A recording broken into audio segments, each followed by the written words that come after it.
Assalamualaikum warahmatullahi wabarakatuh. Selamat pagi pemirsa, kembali lagi bersama saya William Prasetyo di Maligo TV. Kali ini saya sedang berada di Desa Kuarasan, Kecamatan Kuarasan, Kabupaten Kebumen. Di era milenial ini, banyak makanan tradisional yang sudah mulai tergeser oleh makanan-makanan kekinian zaman sekarang. Tapi tidak dengan tempat makanan tradisional yang akan kita kunjungi kali ini. Langsung saja tanpa berlama-lama, mari kita langsung cek ke tempatnya agar kita tahu seperti apa dan apa makanan tersebut. Check it out! Dunia kuliner terus berkembang. Semakin banyak inovasi yang diciptakan masyarakat demi menarik para pencinta kuliner, khususnya kuliner kekinian. Salah satunya adalah kue pukis.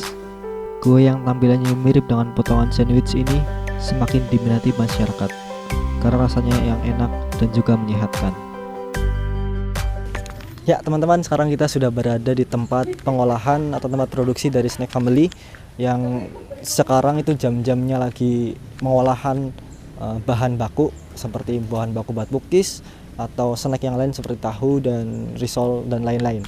Oke, untuk mempersingkat waktu, mari kita langsung cek ke dalam rumahnya. Let's go. Jadi kita sudah berada di tempat produksi dari Mas Arif. Di sini sudah ada beberapa bahan yang sudah mau diolah. Di sini seperti ada ini tepung terigu, terus santan kelapa, gula, ada telur juga. Dan ini ada risol yang udah dibentuk ya Mas ya? Udah, tinggal siap goreng. Sekarang mari kita lihat proses yang paling penting yaitu membuat cookiesnya seperti apa teman-teman. Mari kita langsung lihat Mas. Yang pertama masukin santan. Ya, masukin santan. Santannya dulu. Terus gula pasir. Ini untuk adonan berapa kilo Mas? Kalau ini besok pagi cuman bawa sekilo. Oh, sekilo. Nah. Oh iya. Terus juga maksudnya biar mudah juga kalau untuk ukuran sekilo itu biasanya seperti ini kayak gitu. Jadi biar mudah.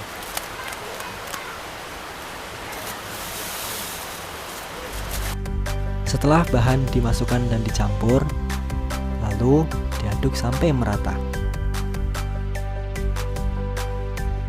Lalu adonan ini didiamkan selama 1 malam agar keesokan harinya dapat dibuat menjadi kue pukis yang enak dan lezat.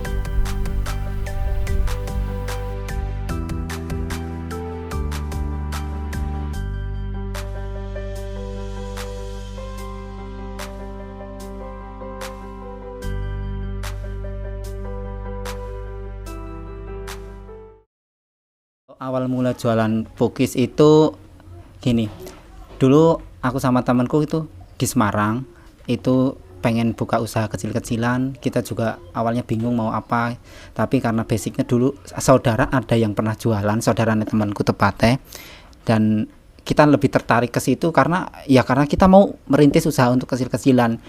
Dan di situ mulai ketertarikan kita belajar untuk memperdalam lagi, terus otodidak kita coba alhamdulillah bisa. Dan dari tahun 2016 sampai sekarang masih berjalan sih alhamdulillah. Tapi di Semarang itu saya 2016 sampai tahun 2020, terus tahun 2020 baru merintis buka di kampung. Sampai sekarang sih masih berjalan alhamdulillah.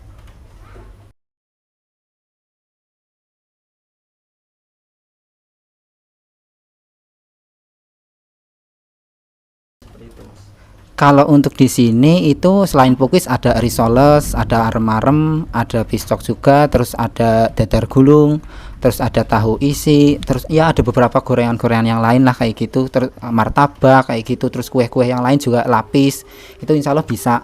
Kenapa kita milih seperti itu? Satu, kita melihat basicnya di sini kalau di kampung itu makanan tradisional hampir mulai kayak tergerus, dan kita coba untuk kembangkan di situ supaya makanan itu tetap ada dan maksudnya nggak kalah dengan makanan-makanan lain kayak gitu sih. Untuk produksinya sendiri dari jam berapa sampai jam berapa beroperasi Mas? Terus juga besok waktu bulan puasa itu mungkin dirubah jam berapa menjadi jam berapa Mas?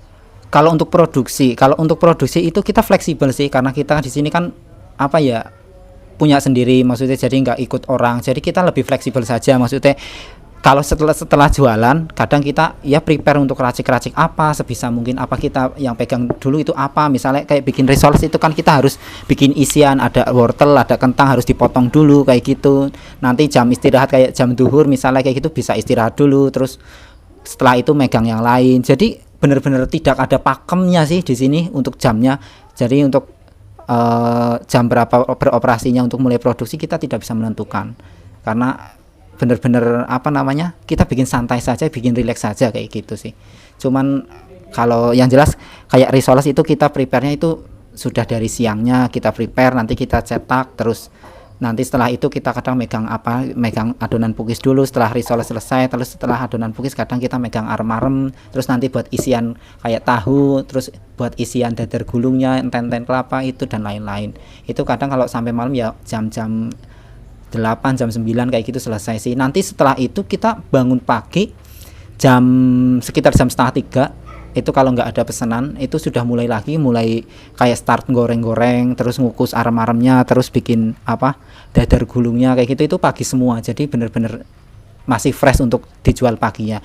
Kalau untuk puasa sendiri mungkin dirubahnya itu nggak terlalu banyak sih, karena untuk puasa cuman jam jualannya saja mungkin yang dirubah. Kalau untuk produksi juga tetap fleksibel.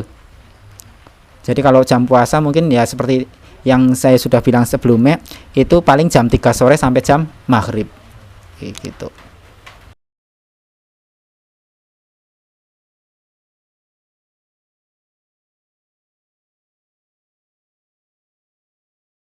Jualan kecil-kecilan seperti itu gimana untuk harapan ke depannya? Untuk harapan ke depan gini, karena ini untuk di kampung hitungannya saya juga kayak seolah-olah merintis dari awal lagi sih ya, beda dengan waktu di Semarang. Kalau untuk di kampung ini harapan yang terdekat dulu itu pengennya gimana caranya aku ngembangin pemasarannya di sini, apalagi dalam pandemi seperti ini. Jadi benar-benar harus fokus di pemasaran dulu. Setelah itu nanti kalau harapan ke depan pasti siapa sih yang nggak pengen punya usaha yang berkembang, yang lebih maju, entah itu mau sewa ruko atau apa, ya pasti harapan terbaik sampai sana juga. Ya teman-teman semua, jadi itulah proses pembuatan cookies dan juga beberapa makanan tradisional yang lain seperti risoles dan lain-lain dari Snack Family ini. Jadi itu adalah produksi dari Mas Arif, yaitu berupa Snack Family. Jadi teman-teman bisa langsung datang ke tempat yang sudah tadi kami beritahu, yaitu di depan SMP Negeri Buayan. Mungkin itu saja liputan kami tentang makanan-makanan tradisional khususnya cookies yang sudah kita rek dari awal sampai akhir. Untuk teman-teman yang menyukai, jangan lupa like, komen, dan juga share video ini ke teman-teman kalian, biar teman-teman kalian juga tahu betapa enaknya makanan tradisional khususnya makanan cookies dari Snack Family ini. Terima kasih, kami dari Marigo TV segenap bertugas mengucapkan terima kasih untuk yang menyaksikan. Mohon maaf apabila ada kurangan. Terima kasih dan sampai jumpa.